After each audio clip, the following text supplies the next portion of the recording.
Good morning, everyone. Hello. Thank you so much for joining us.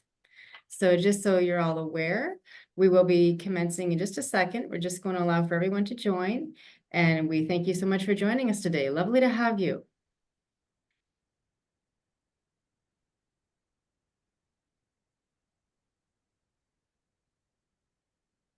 Looks like we have a good turnout.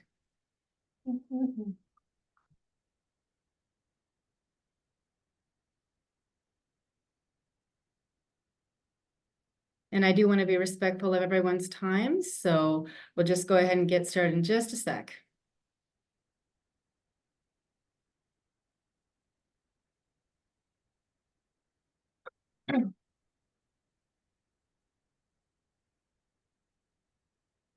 All right, everyone. So welcome and thank you so much for joining us today. We are going to be talking about how to create a targeted counseling resume and land that practicum placement. And I just want to go over a few housekeeping items just before we delve right into it. So you are welcome to drop any questions you wish in the chat. We have a Q&A feature here. However, we will only be addressing these questions at the very end. So we'll make sure that we have that time for you at the end. And this webinar will be recorded for reference purposes, so you can always refer back to it at a later date. And without further ado, I would like to pass the floor over to my colleague, Laura, who will open the call up for us. Laura, over to you, please. Awesome. Thank you, Heather. All right. Well, thank you everybody for joining us for Practicum Resumes 101. We're going to talk about how to create a targeted counseling resume and hopefully land a practicum placement. So thanks everybody for joining us today. All right, before we get going, I'm going to just read off our land acknowledgement for today. So we respectfully acknowledge Yorkville University and Toronto Film School campuses are situated in the traditional territories of diverse Indigenous nations. We reaffirm our responsibility to increase awareness and understanding of First Nations, Métis, and Inuit peoples and colonial legacy, and commit to strengthening our relationship with Indigenous peoples throughout Canada. Okay, so before we get going today, we'll just introduce ourselves. So I'll give it back over to Heather and you can go first. Thank you, Laura. So hello, everyone. My name is Heather King-Andrews, and I am the career advisor for the New Brunswick campus. I work in collaboration with Laura, and I assist with the MEd, MACP, and DCP students. And a bit about me is that I have a bachelor's degree in psychology, as well as a master's degree in counseling psychology, both from the University of Ottawa. And I have the career development practitioner certificate from Fraser University. I have about 4+ years experience as a career counselor in both academia and nonprofit with the University of British Columbia, as well as UBC. I am situated out here in British Columbia. And I provided one-on-one career planning and exploration to over 700 clients to date with their resumes, interviewing, networking in order to secure employment. I obtained professional memberships with the CCPA and BCCDA. And before all of that, I had a career in research in which I worked for 14+ years in academia in psychiatry, population health, and health sciences. And essentially, I have a passion for helping students in their career journeys and finding meaningful work and helping you to become your best self. Laura, would love to hear from you. Awesome. Thanks, Heather. Yeah, so my name is Laura Fraser. I work only with MACP students. I have my Bachelor of Arts in Sociology and Women's Studies, and then also did my Master of Education in Counseling from Boston University in the States. I recently became a certified career development practitioner in New Brunswick, where I live. I have over 4 years of experience in employment support, mostly in the nonprofit sector, as well as now post-secondary with Yorkville. I have professional memberships with the CCPA and NBCDA as well. Previous to employment support, I worked as a guidance counselor in a few different independent schools in the Toronto area. And yeah, so overall, Heather and I know exactly how it feels to be looking for a practicum because we did just that years ago, right? So we know what kind of resume it takes to be able to successfully find your placement. We're excited to chat more about that today. Okay, so we'll go over our agenda quickly. So first we're going to go through some practicum resume basics, some things that every resume needs to have on them. And then we'll get into some resume styles, including a functional resume, a combination resume, and a chronological resume. Then Heather will get into some case studies, some real examples of students that she's worked with the names changed, of course, but based on, their previous careers and what they've done before and how she kind of helped them to choose their style of resume.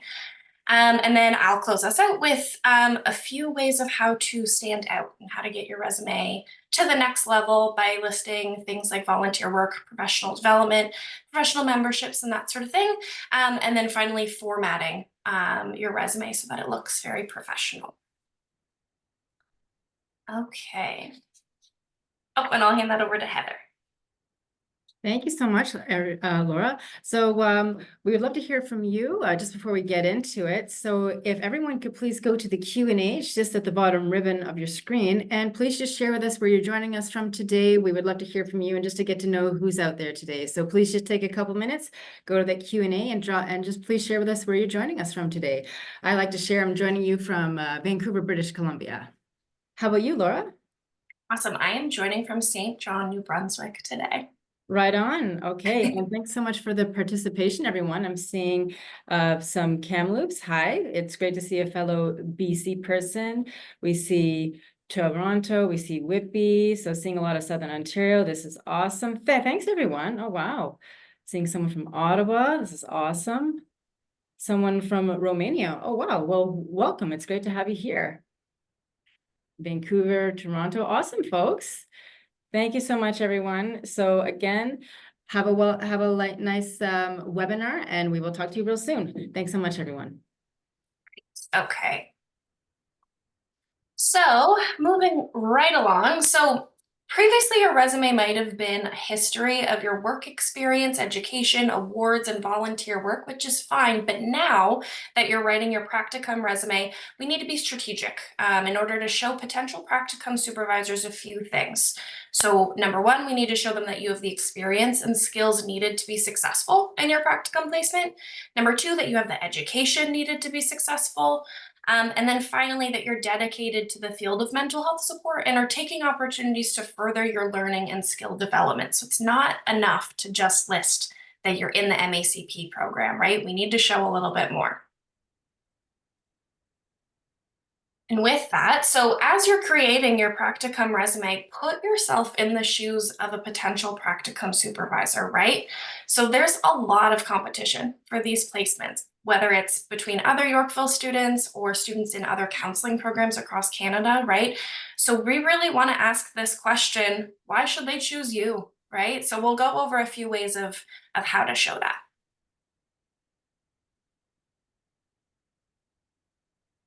Right, over to you, Heather. Thank you so much.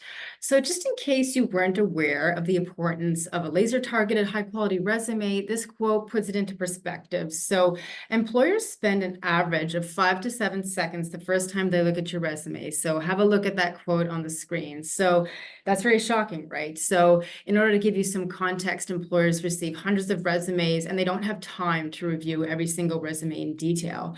So that means that you have about 5 seconds to make it in either one of three piles, the yes, no, or maybe pile. If you don't make it into the yes pile, but maybe make it into the maybe pile, you have about 20 seconds on the second look to move from the maybe pile to the yes pile. And this webinar will show you how to maximize your chances of making it into one of these two piles and hopefully the yes pile instead of the maybe pile, even though you may not have direct work experience in your field. Back over to you, Laura. All right. Okay, so let's get started with some practicum resume basics. So first off, you're going to make sure to include your contact information at the very top of your resume. You want to make it as easy as possible for sites to contact you, right? So this includes your phone number and your Yorkville email address. So I suggest using your Yorkville email address for this one because you are applying for a student position. It's okay that you use your student email address, right? But if you don't, that's fine too. We suggest using a professional email address though, and one that's connected to just you personally. So I wouldn't use a work email or something like that. Either your Yorkville email or a personal email. And then you're going to include your city and your province in your header as well. There's no need for a full street address anymore. It really just takes up space and is kind of unnecessary at this point. They're not going to be sending you anything based on your resume, right? So just your city and province is fine.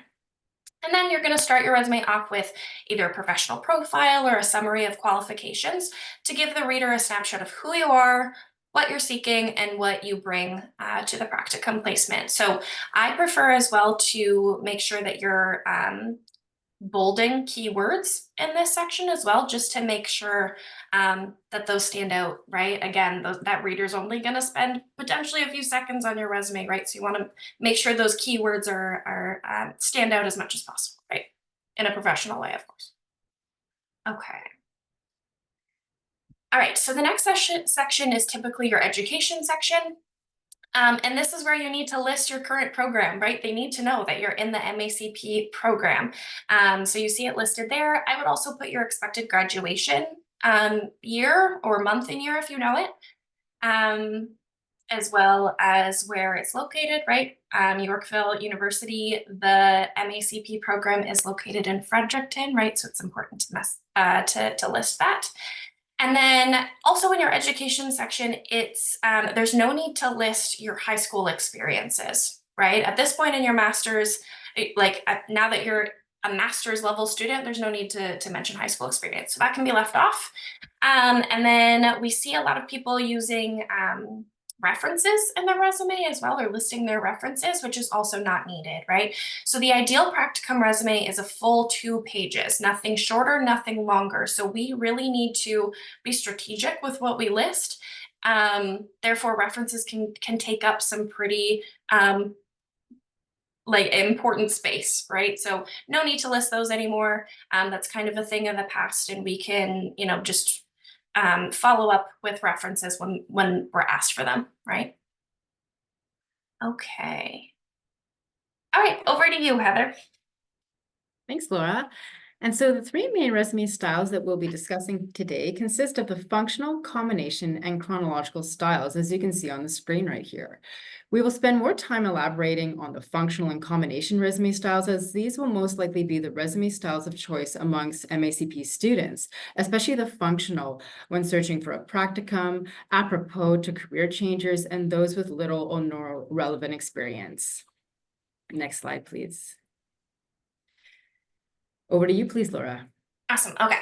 So the first style we'll go over is that functional style resume, which is probably the one that we suggest the most, I would say. So for a functional resume, you should choose this one if you have little to no experience in the field of counseling. Maybe you're changing careers, right? Or maybe you went straight from your undergraduate degree to your master's degree and maybe have minimal professional work experience in there. But you have transferable skills from different areas of your life that compensate maybe for this lack of focused counseling experience. You could also use this resume if you have some larger gaps or some job hopping in your work history. But basically, overall, the focus is on your relevant counseling skills. So though this style might be the least you're familiar with, this is the style that most students we work with use. So from our experience, career-changing students that use this style are way more likely to land an interview because we're making it very clear from the beginning all of the skills that you're bringing that are relevant to counseling and show that you're ready for this practicum placement, right? So over on the right here, you can see what a first page of a functional resume might look like. So again, it would start with that professional profile, you'd move into your formal education, and then the key piece of this functional resume is that relevant skills and selected accomplishments section. So this is where you're going to break up your skills into different categories and write accomplishment statements or examples of how you've used these skills previously, right? In previous either work experiences or volunteer experiences. I'll show you a clearer example in this next slide. So yeah, so Let's take a closer look at the skills section from a functional resume sample. So as you can see, the accomplishment statements are organized under clear categories and give specific examples of how this student has used these key counseling skills in previous work or volunteer experiences. So for example, one that I really like is underneath this problem solving and adaptability header. We have maintaining composure, which is a key counseling skill, right? So under this, they list ability to remain calm and grounded in high stress situations demonstrated when I appropriately handled my first suicide in progress call on the distress line. Despite having little experience with such high risk calls, I was able to keep my composure in order to make sure the caller received the appropriate care and help they needed, right? That's a fantastic accomplishment statement showing that they have this skill and they're ready to do this in practicum, right?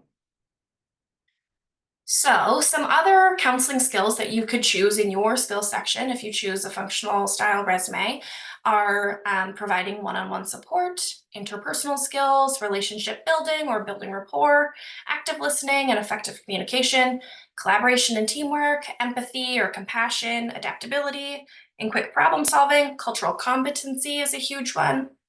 Confidentiality and ethical decision making, organizational skills, time management, maintaining composure, crisis management, patience or perseverance, and then group facilitation is also a really great one to mention, especially if you're interested in facilitating groups throughout your practicum, right, or once you start your career.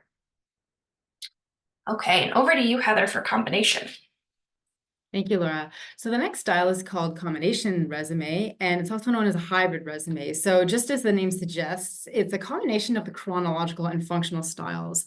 Like the functional resume, the focus is on relevant skills, but the difference is that these are featured under each of your previous jobs as opposed to being described at a detailed level within a section called skills. So in other words, you would feature a fully developed work history section as opposed to a mere listing of your previous jobs as per the functional style. Then with each job listing, you would focus on the skills you use that are relevant to the job you're going for, as opposed to describing the particular duties of each job. We will show you an example of a combination resume very shortly.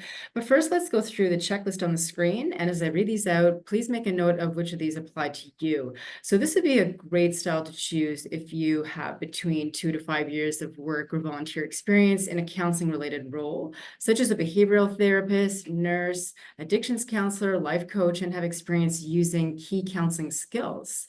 Next, though you have this experience, you are early on in your career, so less than 5 years of experience. And the key skills section looks like a short list of skills as you will explain them further while describing your relevant work experience. This style also works well if you have no gaps in your resume because you'd be featuring your jobs in reverse chronological order and filling out content within each job in detail. So if you do have gaps, these would be more noticeable in a combination style resume. So if you have gaps, and it's happened to all of us, you may want to choose a functional style in this regard. So based on these checklists, hopefully now you have an idea of which resume style would work best for your given situation. Next slide, please. So here are a few examples of how to structure the list of key skills and competencies that typically come right after the professional profile or summary of qualifications on page 1. This section should list key counseling skills that you possess, such as individual counseling, rapport building, problem solving, etc. You want to ensure to replicate these key skills or keywords throughout your resume, as they could be related keywords and not necessarily per verbatim in your accomplishment statements, as we will demonstrate later on in the presentation. Next slide, please. Awesome. Okay, so finishing it off is the chronological resume, which is probably the kind of resume that you think of when you start thinking about resumes. However, this is really the least common resume that we see with practicum students. This is really the style of resume that we reserve for folks that have over 5 years of direct counseling experience already. So we would really only suggest this style for students that have been counselors before and are maybe upgrading their education or maybe changing from similar work like social work or are moving to Canada and redoing their counseling education in order to be certified here. As well as, so this is the style that you'll transition to after years of experience as a counselor, right? So in this style of resume, you'll have your professional profile again, your education, and then you'll just dive right into your relevant work experience because that is really what sells you as a counselor, right? We don't necessarily need to get too far into the skills or pulling transferable skills because you have these already and it's can be very clear in your work experience, right? So this is what a first page of that resume might look like. And then getting into the second page will typically be used to finish your listing your professional experience, as well as then adding some sections to show your professional memberships or registrations, maybe specific counseling modalities or specialties that you specialize in. And then any recent professional development that might help to sell you as well. Maybe you're applying to join a practice or, um, move to a different field of counseling and you want to show the recent professional development that you've completed, right? Okay. All right. So moving into case studies, and I will give it back over to Heather. Okay, so thank you, Laura. So now we're going to introduce you to actual case studies of MACP students whose names have been anonymized and who used either the functional or combination resume styles to secure practicums. So now we're going to put it all into practice here. So next slide, please, Laura. Our first example. All right, so here's Anik Lepoint-Smith, and she is an MACP student searching for a practicum. They're also a career changer, no related work experience in the field of counseling, and her previous work experience was in a bakery and a landscaping company, and she has a few years of volunteer experience as a distress line volunteer and as a support stream volunteer. So which resume style works best for Anik and why? Next slide, please.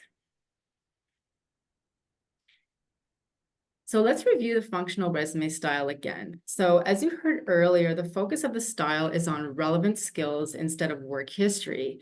And once a list of relevant skills is generated, the next step will be to figure out which of those skills you can realistically offer. And the skills are grouped or categorized under meaningful headings that are relevant to counseling. So for example, interpersonal skills, relationship building, so on. Next, you want to back it up and prove your skills in action by writing accomplishment statements instead of job duties. Again, as a reminder, your work history is de-emphasized and is merely included as a listing of positions held, employer names, and dates employed. And we do have sample and templates available from Career Services, so please get in contact with us. Next slide, please, Laura.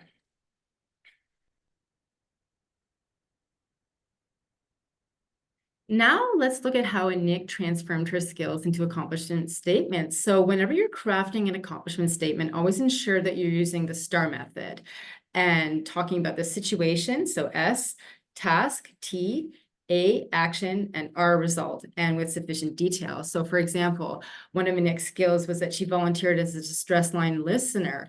And look at how she elaborated on that skill using the STAR method. So I'm just going to read this aloud right now. So we'll see at the top of the screen, compassion. So consistently demonstrates a genuine concern for and desire to support each caller while volunteering as a distress line listener. This was shown throughout the calls I took on the lines, in which I was able to provide supportive listening along with referrals to community resources to callers in crises. Okay, so we see that she has entitled that accomplishment statement as an example of compassion, which made it easier for the employer to grasp the relevant skill and what they were looking for. Always remember the 5 to second resume scan rule. They only have 5 to 7 seconds to look at your resume. So another skill Anik had was facilitating meetings and projects as an undergraduate student. And this was later edited to read, group coordination, worked alongside fellow student leaders and was directly involved in coordinating and facilitating meetings and fundraising projects for global causes such as the Clean Water Project, which raised money to provide 100,000 people with access to clean water, and local causes such as facilitating various fundraising opportunities for our local food bank and women's shelter. All right, so we can easily see how Anik incorporated the STAR method when elaborating upon her skills relevant to counseling and transforming them into robust and well-articulated accomplishment statements. Next slide, please. All right, Ta-da! So here is the final version of what a Nick's functional resume looked like. In particular, look at how she showcases her relevant skills in yellow highlight and accomplishment statements with 9 solid accomplishment statements. So empathy, communication, rapport building, etc. And these are under 3 distinct categories: interpersonal communication, the second one being relationship building and teamwork, and the third one being problem solving and adaptability. And so the employer will notice and read this section the most. Her work history is only a list of job positions she's held, since these were unrelated to counseling, and is also listed under her volunteer work, which was related to counseling, like that. Okay, so let's see how Nick turned out. All right, so lo and behold, Nick's diligence efforts certainly paid off. She sent 2 practicum applications with this new functional resume and received interviews with both employers and was offered 2 practicum placements shortly thereafter. That's remarkable. She later completed the MAC program with distinction, like that. So it's proof that this resume does work. Okay, next slide, please. Oh, thank you very much, Laura. All right, so moving on, and now let's look at another example, one that illustrates a combination style resume. So this is the story of an MACP student in search of a practicum who had largely worked in hospitality. So as a server slash bartender, there were a few years of experience as a behavioral youth and family counselor, as well as some community volunteer work. Therefore, the student also had some relevant hard and soft skills. So for example, individual support, oral and written communication. And so strategizing on how to market yourself for a practicum should always begin with research about what employers are looking for. And in this case, the student did have some related experience to counseling. Right, next slide, please. All right, everyone. So I'd like to introduce you to Dante Ewan, and they are our second case study. So here are a few details of Dante's career situation. So he worked for 10 years as a server slash bartender. He has no major gaps in his work history. He has minimal counseling work experience and 7+ years experience volunteering in a supportive capacity. So which resume style would do the best job of selling Dante and why? So he could go with either a functional or a combination style, but one is certainly more prominent than the other. A functional resume is an option because his skills are very transferable. However, he has no major gaps in his work history and has 1+ years of experience in the field, as well as over 7 years of volunteer work in a helping role. So these are both directly transferable to counseling. And of note, if it's possible for you to contextualize your skills through your work experience, this makes it a lot easier for employers to visualize you in the role they're looking for. So in Dante's case, this is certainly possible. So a combination style would certainly sell him best. Next slide, please. Alrighty, so let's review the combination style resume again. So although the style still focuses on skills over work experience, it combines the functional and chronological types by bringing to life the skills within each job in the work experience section. So in other words, the work experience section supports your skills section by weaving in how you use the skills in each of your jobs. Further, the work experience section proves your skills by weaving in accomplishment statements that tell your stories of your skills in action. Next slide, please. And so the process for Dante is to apply the following steps. First of all, discover what skills employers are looking for. Secondly, articulate his relevant skills, and finally, transform his skills into accomplishment statements. And these are the same steps that our previous student Nick followed. The main difference here is that Dante can mine his work experience as a supportive volunteer, as well as a behavioral and family youth counselor for stories, because these roles are very transferable to counseling and psychotherapy. Plus, he has over 7 years experience volunteering in a supportive role. Whereas Nick had to dig into personal life stories because her past employment as a baker and landscaper had no relevance to counseling. So let's have a look at Dante's final resume. Okay. And so look at the key skills and competencies section. These are some of Dante's greatest skills and also what the employer is asking for. So counseling, support, equity, diversity, and inclusion, empathy, active listening. Now look at the relevant work experience section and notice how his accomplishment statements contain these skills in yellow highlight on the screen, along with the situation, task, action, results. So I'll read an example. So from Dante's first job that we see, youth and family counselor, he's articulated documents detailed clinical case notes, both in session and remote, and saves them onto a secure clinical website, keeping with confidentiality and security best practices. So all his irrelevant jobs on the resume are listed as standalone positions, as they do not lend as much value as his relevant positions held. So for example, server and bartender, that's not related to counseling. In addition, note how the keywords that the employer is looking for, as well as highlights, are bolded in the summary of qualifications. So I'll just read one of those out to you. If you look under summary of qualifications, he's written, currently working as a youth and family counselor with 6 to 8 clients a week within nonprofit, and as a behavioral counselor for clients in the criminal justice system. And so it stands to reason why the combination resume best sells Dante, as he has between 2 to 5 years related experience in the field, no major gaps in his work history, and he's a career changer. And also, since Dante is a current graduate student, his education is showcased prior to the work experience section. And just of note, if you're a student or if you're 1 year out of your program, you should always have your education right at the top of the resume, right under the summary of qualifications, as you want to show the employer what you've been doing for the past year or so, like that. Next slide, please. Awesome. All right, so I'd just like to pass the floor back over to Laura, who will be discussing with you some additional things you can do to prepare for a practicum. So Laura, back over to you, please. Thanks, Heather. So yeah, so what else can you add or edit to show that you're ready for this practicum placement, right?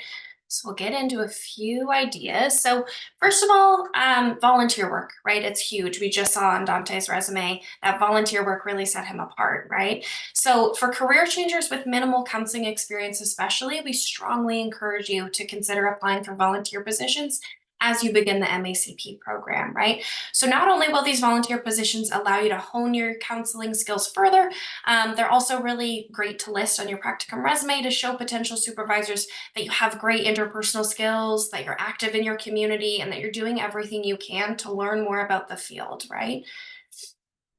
So some examples of some counseling relevant volunteer work could include being a crisis line responder, a peer mentor, or a group facilitator. For example, I know there's many local YMCAs that received a huge amount of funding this year for more mental health care. And I've helped students to get these group facilitator volunteer roles. They're usually like after school type volunteer roles where you're leading maybe a group of students on topics of mental health and self-care and that sort of thing, right? So you could also look for volunteer work with specific populations, for example, with newcomers, with youth, maybe addiction support, that sort of thing. So it's worth having a think about maybe what populations that you'd like to work with in the future and thinking about different volunteering opportunities where you might gain more experience with them, right? But overall, any volunteer position where you are working one-on-one with somebody or facilitating groups, building relationships, and actively listening, right? So yeah, please feel free to reach out to us after the webinar if you want more ideas for volunteer work. We can work with you to come up with these. Okay, moving on to professional membership. So overall, these show that you're dedicated to this career and that you understand next steps in the process, right? So some memberships also provide professional development opportunities, such as free webinars, discounts on conferences, that sort of thing. So one in particular that I really encourage students to go for is the student membership with CCPA, right? The Canadian Counselling and Psychotherapy Association. If you're not familiar with them yet, I strongly encourage you to look up their website and dig around on there. There's so many great resources on there, and being a student member, you have access to so many more of them, right? So to join as a student member, they require a proof of student form from Yorkville or signed by a Yorkville staff. So this can be requested from a program advisor via the Ask YU support portal. So unfortunately, Heather and I can't sign this form, but a program advisor can help you with that. And they process them quite quickly, apparently. So yeah, so I would also check your provincial regulatory body or association for student membership opportunities. This kind of depends on your province of who provides student memberships. I know BC has a student membership as well. Yeah, so with the student membership, sorry, before I forget, with the CCPA, the student membership also gives you a discount and support on finding insurance ahead of your practicum as well. So it's really worth your while to do your research on the student membership because they can be very supportive with finding that insurance piece, which is part of your practicum application with YU. So finally, yeah, so on the bottom there, you can see an example of how you might list this. So your student membership, maybe it's still in progress. Maybe you're just waiting to hear back from them, and that's okay to list as in progress, but hopefully you hear back from them pretty soon after, and you can just kind of list the dates that you began on or started your membership and then till present, right? So for example, June 2024 to present. And then underneath there, we have registered psychotherapist qualifying status, right, with the CRPO, or the College of Registered Psychotherapists of Ontario. So many practicum sites will require you to have this status in Ontario before beginning your practicum. And just stating this as in progress is worth your while just to show that you understand the next steps of becoming a registered psychotherapist in Ontario, right? Yeah, and if you're unfamiliar with that process and you live in Ontario, I encourage you to look up that process on the CRPO website too. All right, so getting into professional development and ongoing learning. So listing these just shows that you're taking time outside of your coursework to further hone counseling skills and learn more about the field, maybe specific populations, that sort of thing, right? So this could be webinars, maybe through the CCPA, for example, different workshops, trainings, or even additional courses if you're interested in that. So these aren't necessarily continuing education credits that you'll need to register with some regulatory bodies later. And they don't need to be expensive either, right? We're not asking you to spend hundreds of dollars on these courses. Really, we want you to start by looking in your community. So some common examples include mental health first aid, which is offered through the Mental Health Commission of Canada, and applied suicide intervention skills training, or that assist training, which is offered through LivingWorks. So I suggest looking for these in maybe Facebook events or Eventbrite, anything like that, to see who might be offering them in your community, like local nonprofits or community centers. For example, I was able to take both of these courses for free because they were sponsored by companies in my community, right? So it is possible to do these for free, and I encourage you to look for those. Some other professional development opportunities could show your interest in working with specific populations or maybe specialties. For example, that Narcan training, which is free to do online. It's an online course. You watch a few videos, you do I believe it's a quiz at the end, and then you have a certificate, right? So if you're interested in working maybe in addictions counseling, that would be a great one to list. Another one that I suggest for everyone is a course called Indigenous Canada through University of Alberta. It's offered through Coursera and it's totally free. So if you're interested in working with Indigenous clients in the future, that would be a great one to list. Again, it's a series of videos and readings. There's a quiz after every module. This one did take me a bit of time, but worth your while, right? And worth listing as in progress, right? Just to show that you're working on it. Another example is there were some climate-focused therapy webinars offered for free through CCPA this year. And they covered everything from like nature-based therapies to climate anxiety and working specifically with with clients that have climate anxiety. So those were really interesting. So it's worth doing some digging for these professional development webinars and workshops. And again, we have a growing list of these opportunities. So please feel free to reach out to us for that resource as well, and we can brainstorm with you. Okay, and then finally, formatting a professional document, right? So you could you could list all of these amazing things, but if your document looks messy or if it's not formatted correctly, it still might not help you, right? So overall, there are some common tips that we suggest. So we want you to choose one common font style and size to use throughout your resume. There's no need to choose many different font styles or sizes. Something that's clean and easy to read is perfect. So again, there's no need to overdo it with different formatting styles as well. A black and white document with maybe one accent color is perfect. And not only is it perfect in that way. It's also accessible, right? You want to make sure that you're creating a document that's as accessible as possible, easy to read for many different people, right? And it's easily readable by applicant tracking systems. So often when we see students use Canva to create maybe like a more stylized resume, these often don't do very well in these applicant tracking systems. So maybe some larger practicum sites have, you know, a place for you to upload your resume, and that means they might be using an applicant tracking system, which basically means that AI or someone or a system, right, is reading your resume rather than a person, and that system doesn't always do well with those Canva formats. So we suggest just sticking with one of our templates from the career portal, which will show you where to find those at the end. And then you can make some small changes on your own to make it more you afterwards. But yeah, so there's no need for a headshot as well on your resume. We know in other cultures having a headshot on your resume is common, but for a Canadian resume, we really opt against headshots because, again, right, your counseling skills have nothing to do with what you look like, and can kind of lead to discrimination in some senses too, as well. So no need for a headshot on your resume or any pictures or graphics or anything like that. Again, a plain black and white document really is helpful. Okay, so you also want to choose a resume format that makes the most use of space, right? Again, your resume should only be 2 pages maximum. So you need to use the space as well as you can, right? So for example, I wouldn't choose a vertical style that has many different columns throughout the document. Often those don't make great use of space, and maybe you have like your skills section partly on page 1, partly on page 2. It doesn't make sense. So I would stick away from those.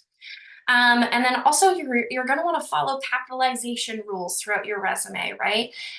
So this means job titles, company names, cities, and provinces. These are all capitalized, right? This really makes a difference when someone's skimming through your resume. And then following the same patterns throughout your resume, these really stand out.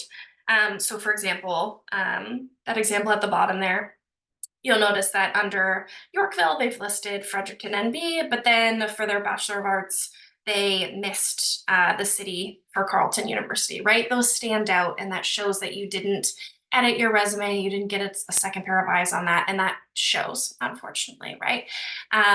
So yeah, so those are our quick tips for formatting your resume, and I will give it back over to Heather to end us off here. Thank you.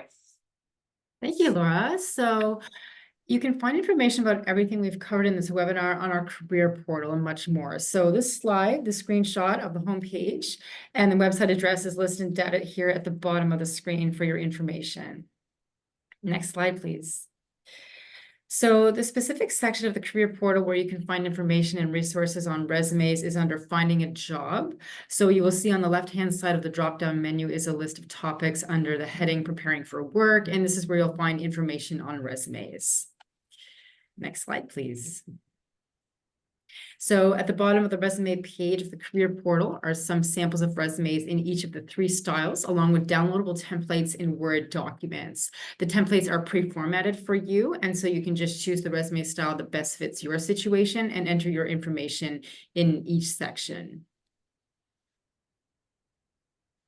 And finally, here's our job board section, and I suggest you check it regularly as we receive job leads on a regular basis, and when we do, we post them straight away. So this page is available exclusively to Yorkville students, so you'll need your YU login credentials to access it.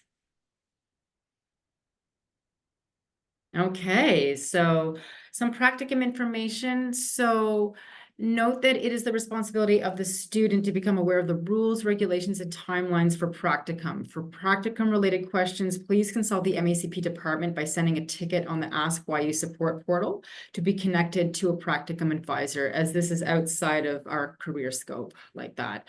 Further, we strongly encourage you to review the practicum portal and read through the practicum manual, as this is a wealth of information regarding the logistics of your practicum. And as career services, we are here to help with your resume, cover letter, and interview preparation before your practicum. We can also support you in your practicum search strategies and navigating your job hunt upon graduation. Our standard turnaround time for resumes and cover letters is between 12 to 15 business days right now, and all requests and emails will be addressed and vetted in the order in which they are received.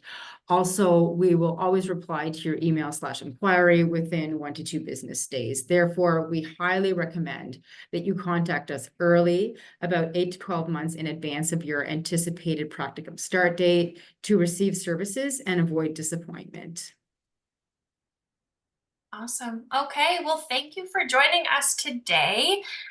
So again, if you would love to connect with Heather or I, you can please just send us an email to careerservices@yorkvilleu.ca, or fill out that contact us form on the career portal. The requests will end up in the same place, and then you'll either be assigned to Heather and I.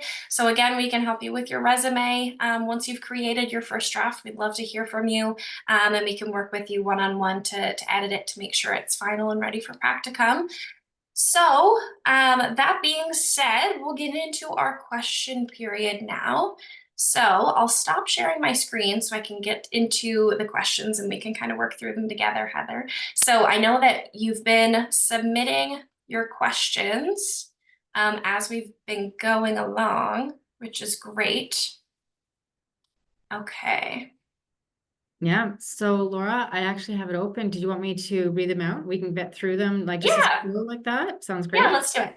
Okay, so top of my list, I see something. Do you guys have resources to help review resumes and cover letters? Yes, we do. So as was said on our career portal, please consult that page. You'll find template samples and a cover letter sample exclusively to MACP students like that, where you can have those resources. So hope that helps to answer your question. Thanks so much for the question. Great. Yeah. Um, Okay. I see next. another one. Is it necessary that we include our city or province or location on their resume? What if we're planning on moving locations ahead of practicum? So I say if you know where you want to do your practicum and you are pretty 100% on moving there, then your location should say where you're going to move. Don't you agree, Heather? Yes, yeah, Yeah. that's correct. Yeah. Okay. Thanks for the Um, question. yeah.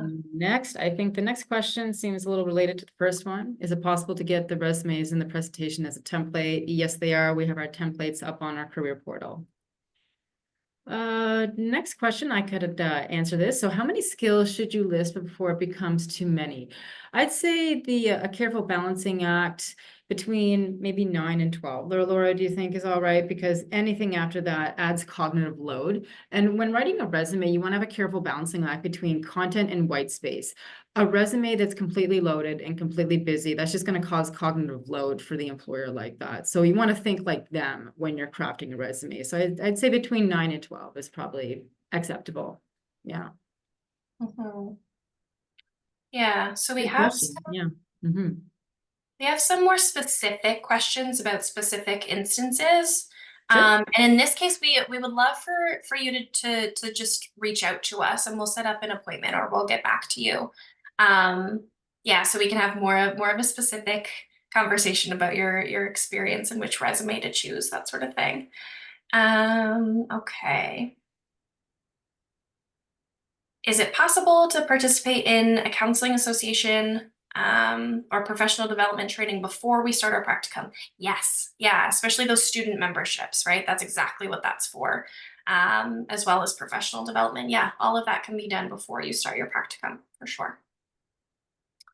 So I'm seeing one question, should we combine work and volunteer experience in one section? So that's completely up to you. You could certainly collapse the volunteer experience as long as it's related to the work experience by all means, or if you want to keep that sequestered in another section, that's fine too. Thanks for the question. Mhm.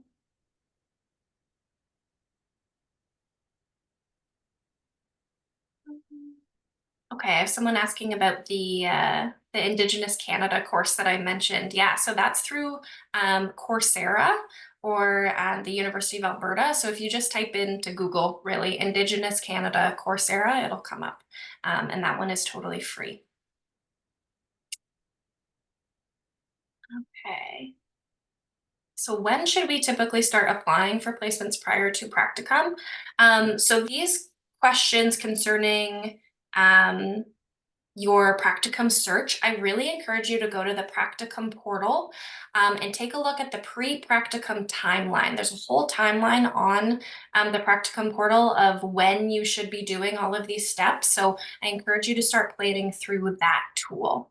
I really, really encourage you to look through that practicum portal. There's so much good information on there. Are there similar templates or examples for cover letters? Yes. So on the career portal, there's a whole section for cover letters as well, and there is a sample cover letter for a practicum seeking student on there. Um, yeah, so that's a great resource. So this one question here, I'm going to ask it live. Can you speak to the fact that looking for an MECP placement is not exactly the same as looking for employment? We are looking for a supervisor who will help us to become the counselors we want to be. Any tips on how to go about finding a supervisor that would be a good fit? So likewise, when you go to a job interview, they're not only interviewing you, you're interviewing them. So you want to make sure that there's a good personality fit. Is this someone who I can work with? Are they meeting all the right criteria that I need to do my MAC placement like that? And you'll always know whether or not there's a good fit between you and your supervisor like that. Thanks for the question.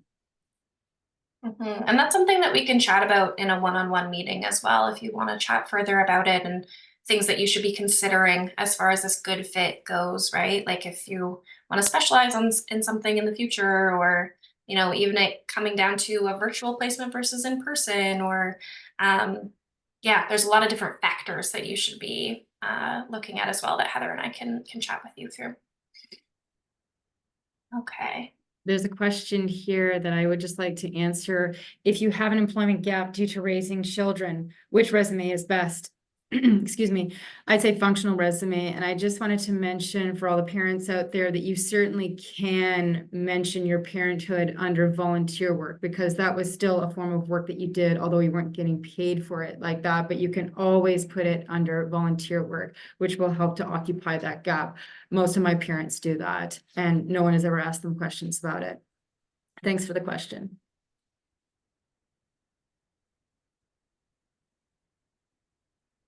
Okay, we just got a really great question at the bottom there, Heather. Do you make a different cover letter for each application sent? And the answer is yes, right? Your cover letter needs to be specifically targeted towards each site that you're applying to, right? So it should have their name in there. It should be titled to the supervisor, right? Or directed to the supervisor rather. And I usually suggest having a short paragraph even in each cover letter detailing specifically why you would like the opportunity to learn from them, right? Showing that you've done that research. That you're mentioning there's specific modalities that they use that you're interested in. Maybe they have a specialization that you're interested in. The population that they work with, you would also like to work with. Maybe it's the supervisor in particular that drew you to them, right? So yeah, each cover letter needs to be a little different. Absolutely. And always make sure that you are not sending a generic cover letter to X number of people like that. You always want to make it tailored to their vision, their values, their mandate statement, because that will encourage them to read on. And just a side note, excuse me, employers can always tell when you've just sent a generic cover letter like that, and they'll usually pass your application off to the side because they think that you didn't take the time to review their company and to see what they really do. So always make sure you're tailoring it to every company. Great question. Mhm. Yeah. Okay, if there were any last minute questions, now is the time. If not, for sure, reach out to us via email through career services at yorkvilleu.ca, and we're happy to set up an individual meeting or just answer your specific question via email as well. All right.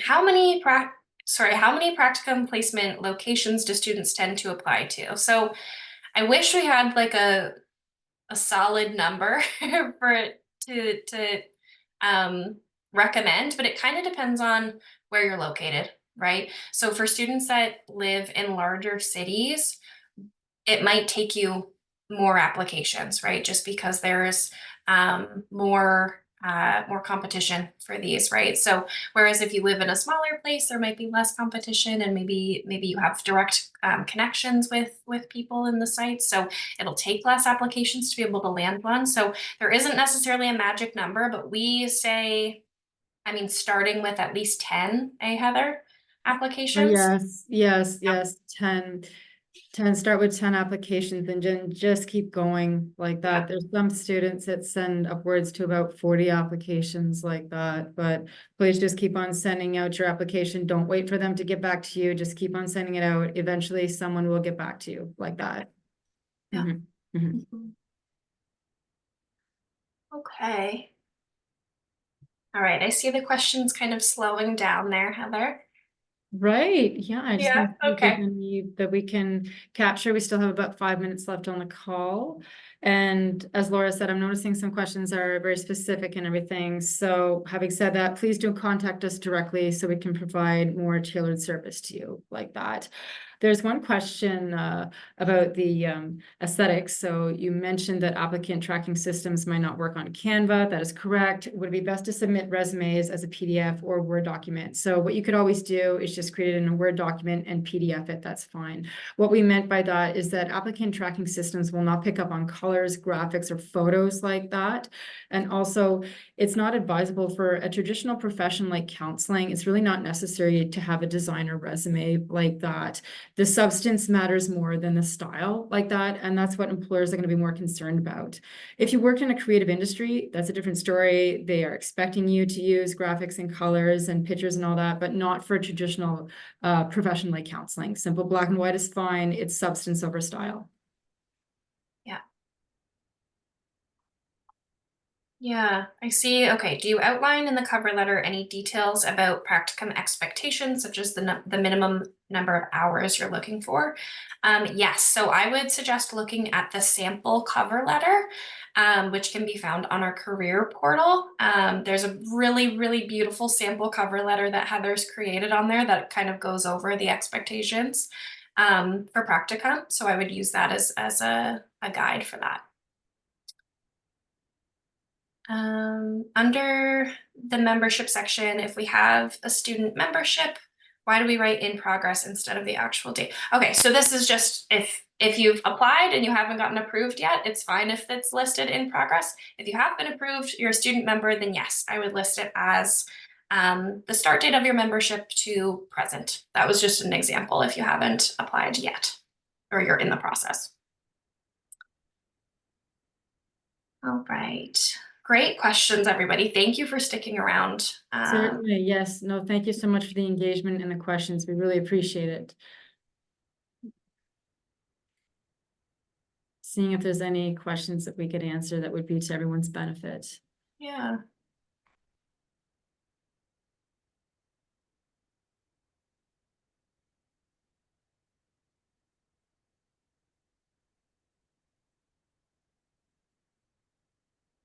All right.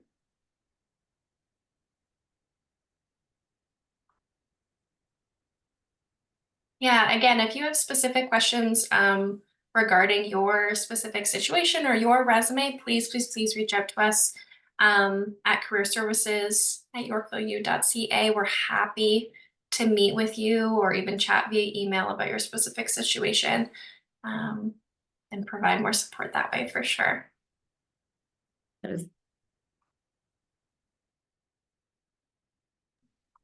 That is correct, yes. And just to recap everyone, so this webinar will be uploaded on our career portal where you can access that at a later date. And again, should you have any questions at all, please don't hesitate to reach out to either Laura or myself. We're always happy to help you in your career search and everything. And again, we thank you so much for your time here today. And we do look forward to hearing from you soon. All right, thank you so much, everyone. Thank you, everybody. Have a great rest of your day. All right, bye, everybody. Thank you. Bye. Bye.